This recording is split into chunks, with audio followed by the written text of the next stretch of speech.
নমস্কার বন্ধুরা, welcome to my channel Arya Aranyak village ব্লকে।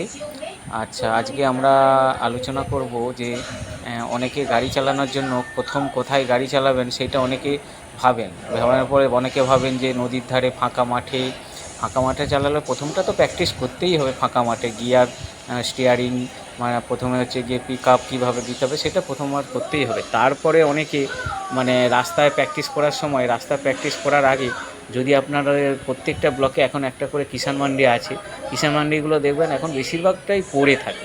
সেই কিষাণ মান্ডির ভেতরে দেখবেন গেট খোলা থাকে, ভেতরে একটু ঢুকে যাবেন, গিয়ে দেখবেন ঢালাই করা রাস্তা আছে, অনেক বাঁক বুক আছে। সেই বাঁকের মধ্যে গাড়ি চালাবেন। গাড়ি চালালে দেখবেন অনেকটা আইডিয়া হয়ে যাবে যে কীভাবে গাড়ি চালাতে হবে। আর রাস্তার মধ্যে দিয়ে কতটা স্টিয়ারিং ঘোরালে, কতটা বাঁক ঘুরলে বাঁকটা ইজিলি ঘুরে যাবে। আর যে কোনো বাঁক ঘুরবেন, টার্ন নেবেন, একটু দূর থেকে নেবেন, সামনে থেকে নেবেন না। এখানে যে কোনো টার্ন নেবেন, যখন দূর থেকে টার্ন নেওয়ার চেষ্টা করবেন, তাহলে এই দিকে বাঁ দিকে গাড়িতে কোনো ক্র্যাচ হবে না বা ইজিলি ঘুরে টার্ন হয়ে যাবে। নাহলে পিছনের চাকা অনেক সময় নিচে পড়ে যায়, এই জিনিসগুলো হবে না।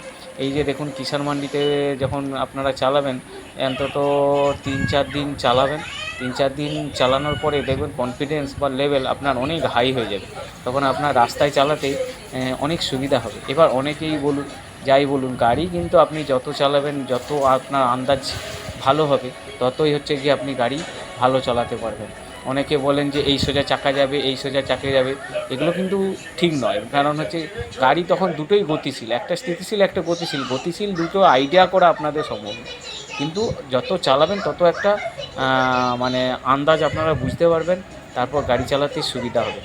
আর আমি বলছি, যদি কোনো কিষাণ মান্ডিতে নতুন গাড়ি চালিয়ে দেখুন, আপনার কনফিডেন্স লেভেল অনেকটা হাই হয়ে যাবে।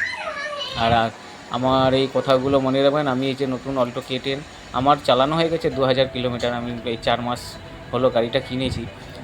তো আমি এই আপনাদের এই ভিডিওটা করার জন্যই এখানে একবার নিয়ে গেছিলাম। নিয়ে গিয়ে আপনাদেরকে এই জিনিসটা বুঝলাম। যদি ভালো লাগে